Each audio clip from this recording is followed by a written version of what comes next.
Gold's going a lot higher. It's another reason to buy it right now, right? Don't wait. Matter of fact, gold is at a record high. It hit a record high today. I don't know if it's at a new record high right now. No, it's 29.36, but it got over 29.40 this evening and last night, and intraday it traded over. I think it almost got to 29.45. I think maybe 29.43ish was the new record high, but gold puts in a new record high almost every day now. I mean, it hasn't pulled back once in a while. Silver almost got back above $33 again today. Got to about 32.90 something. And then it's pulled back. Right now it's around, I don't know, 32.60, 32.70. Again, silver is the steal, right? Gold's a buy, silver is a steal, right, at this price. In today's news recap, what is the performance of gold telling us? The price of gold exceeded $2,900 an ounce last week for the first time. Since October 2023, it has risen by more than $1,000 an ounce. The price is 3 times higher than it was a decade ago. It has grown tenfold since 2000. What is going on? Where does it go from here, and how best to invest? Gold should not really be this high.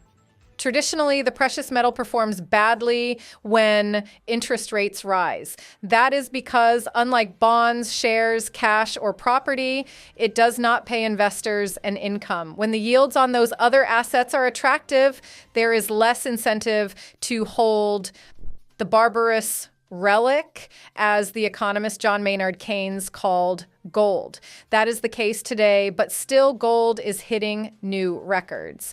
The gold price should also prefer a weak dollar. The metal is denominated in the U.S. currency. When other currencies are strong versus the dollar, they can buy more gold. When they are weak against the greenback, they can buy less, and so the price should fall. Today's Trump-fueled strong dollar should be a headwind for the gold price. Clearly, it is not. So the performance of gold is telling us something else. The message it sends is that all is not well with the world. It says that investors are worried, and history shows that it is unwise to ignore the signals that gold sends at times of stress. So why is gold so strong today? Several reasons. The first is gold's perceived safe haven qualities when the world looks uncertain. The election of Donald Trump has massively increased the unpredictability of U.S. policy on many fronts, but notably on trade and tariffs. At the same time, gold is a hedge against inflation. Many Trump policies, not just tariffs, are likely to be inflationary. It is a perfect storm for gold.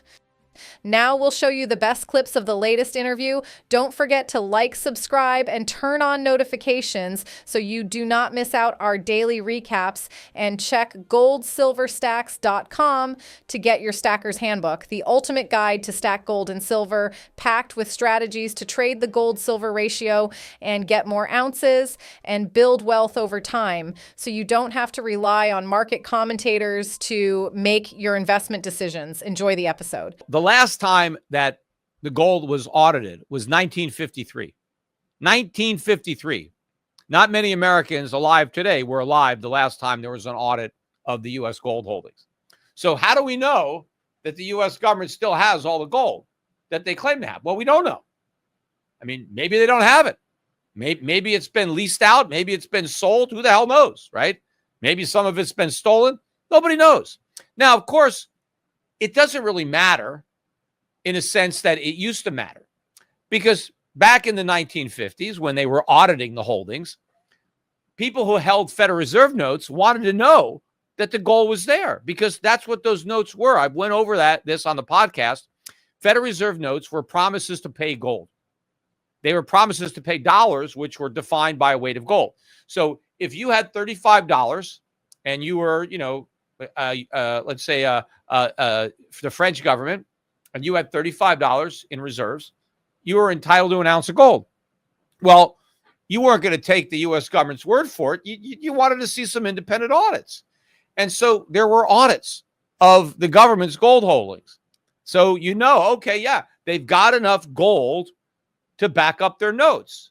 It'd be like if somebody writes you a check and you want to know what their balance is. Hey, you just wrote me a $10,000 check. Can I see your bank balance? Do you actually have enough money, or is this check going to bounce, right? That's what our creditors wanted to know. I got your Federal Reserve note. Do you have the gold? Well, once we left the gold standard in 1971, it really didn't matter how much gold we had, because nobody was entitled to any of it. I mean, nobody who owns Federal Reserve notes now believes that they're entitled to any gold, right? It doesn't matter how much gold we have. It's irrelevant, because you can't get any gold for your Federal Reserve notes.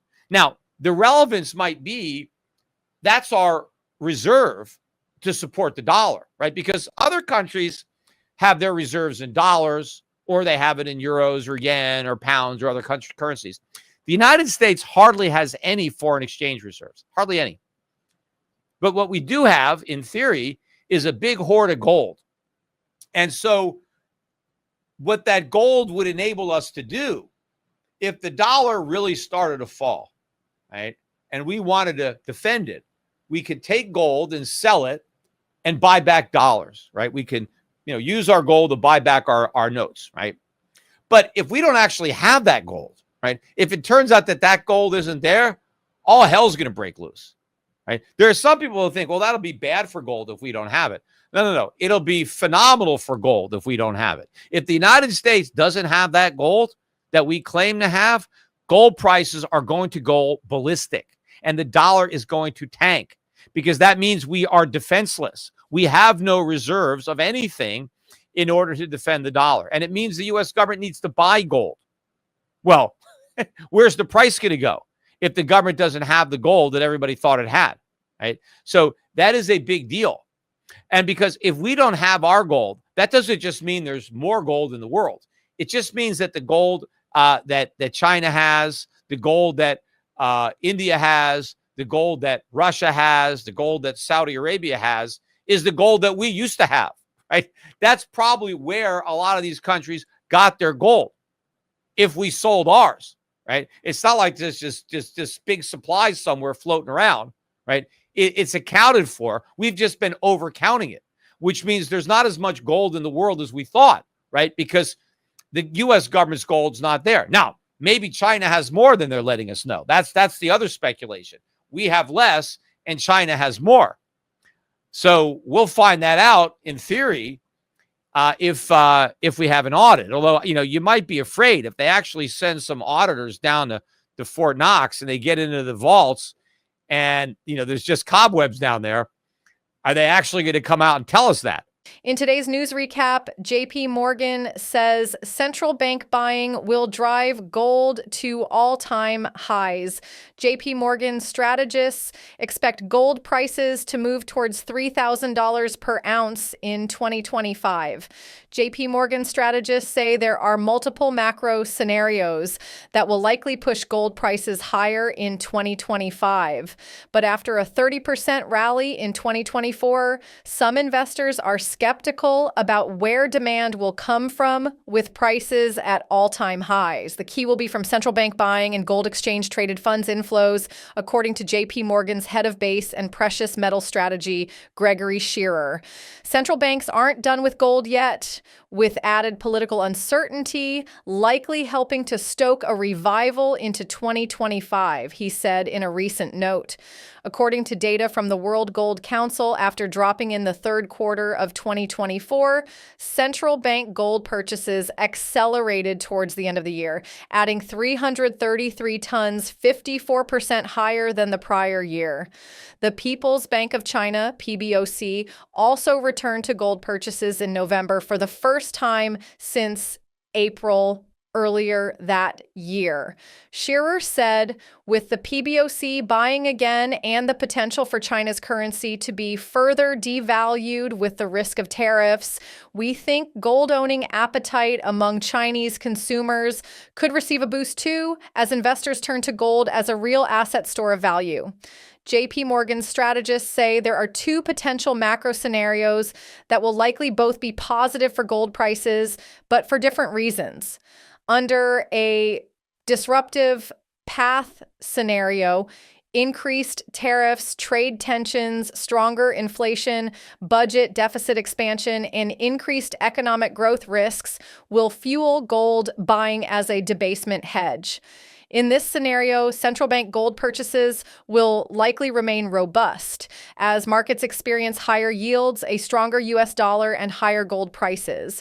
Whereas under a Fed-focused path scenario, even if trade tensions are contained and inflation remains under control, JP Morgan said the focus will shift to the Fed's easing cycle.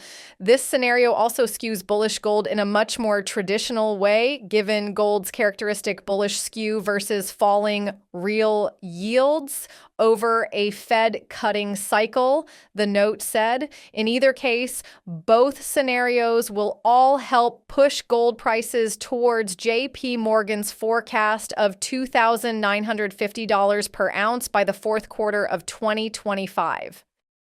Now we'll show you the best clips of the latest interview. Don't forget to like, subscribe, and turn on notifications so you do not miss out our daily recaps. And check goldsilverstacks.com to get your Stacker's Handbook, the ultimate guide to stack gold and silver, packed with strategies to trade the gold-silver ratio and get more ounces and build wealth over time, so you don't have to rely on market commentators to make your investment decisions. Enjoy the episode. It's going to be a financial disaster. Now, of course, immediately when Elon Musk posts something about that, and Michael Saylor comes out and Bitcoin fixes this, right? The idea is, well, if they had a Bitcoin reserve, we wouldn't have this problem because everybody would know exactly how much Bitcoin they have. If the US dollar was still backed by gold, the way it should be redeemable, we would have an audit, right? Because people would care. The reason that we're not auditing it is because it's not backed by gold right now, right? So there's been no reason to have the audit. But Bitcoin doesn't fix that. Yeah, sure, everybody knows how much Bitcoin you have, but who cares? The Bitcoin is worthless. What difference does it make? Yeah, I can audit it. So what? You're auditing nothing. At least when you audit gold, you're auditing something. And yeah, you have to have trusted third parties that can come in there and verify that the gold is there. But, you have private companies, you could have multiple unrelated third parties that could do audits, independent audits, and, it would work. It did work. The reason that we stopped auditing is because we defaulted, and then at that point, there was no point. But if there's no gold's going a lot higher. It's another reason to buy it right now, right? Don't wait. Matter of fact, gold is at a record high. It hit a record high today. I don't know if it's at a new record high right now. No, it's 29.36, but it got over 29.40 this evening and last night, and intraday it traded over. I think it almost got to 29.45. I think maybe 29.43ish was the new record high. But gold puts in a new record high almost every day now. I mean, it has a pullback once in a while. Silver almost got back above $33 again today. Got to about 32.90 something. And then it's pulled back. Right now it's around, 32.60, 32.70. Again, silver is the steal, right? Gold's a buy, silver is a steal, right? At this price. I mean, I remember when gold got to 2,000, silver peaked out. It didn't even get to 2,000, and silver got up to $50 in 2011. Gold got to 1,900. Gold is 50% higher than it was then, and silver is 40% lower. So silver is a steal. But again, gold stocks, Ashanti Gold, Anglo Ashanti came out. Very good earnings, really good earnings today. But they did warn that next year production would be less than they thought. And the stock opened down like 8.5%. It didn't close down 8.5%. It closed down like 3.5%, but they were great earnings. Earnings grew. I mean, I think free cash flow was up 900%. Earnings were up like 80, 90% from last year. They increased their dividend like 250%. I mean, great numbers. The stock's at 11 times earnings, but the stock went down because they said, we're going to have lower production. I'm not sure why the production is going to be down, but Wall Street always overreacts to lower production because usually there's a reason that production is being delayed, but it's not being ended, right? Whatever gold they don't produce is still in the ground. that gold is still there. So if Anglo Ashanti doesn't pull that gold out of the ground in 2025, maybe they pull it out in 2026. And you know what? They'll probably make even more money on that gold selling it in 2026 than they do selling it in 2025. So the annual production is not that important unless they tell you, oh, we're restating our reserves, right? We thought we had this much gold, and it turns out we don't. We have a lot less gold than we thought. That is a big deal. But if they don't reduce their reserves, if they just say, look, this mine is having a difficulty, we have to spend some money on some repairs, there's going to be a delay, and so we're not going to get the gold out of the ground as fast as we thought, who cares? I mean, maybe it's the present value of money, but that's going to be offset, I think, by the future increase in the price of gold. But again, most of these analysts just think the price of gold is going to go down in the future. They're like, oh, crap, they're not going to get it out of the ground right now in time to sell it at 2,900. You know, they're not going to get it out for a couple of years, and the price is going to be way down by then, right? That's the outlook that everybody has. So you still have these companies reporting good earnings and the stock going down when the stocks were already cheap before they got the good earnings, and they should have gone up. Now, look, I don't know exactly when this is going to change. Again, I'm just telling people, take advantage of this opportunity while you can. So what do you think of today's episode? Do you agree with Peter Schiff's prediction that gold will hit fresh all-time highs next week? Are we on the verge of seeing gold break through its previous records, or do you think it's all bollocks? And what about silver? Where do you see its price heading in the short term? Drop your honest price predictions for both gold and silver in the comments below. I'd love to hear your thoughts. Now watch this video right here because it's a perfect fit for you, and I'll see you on the other side.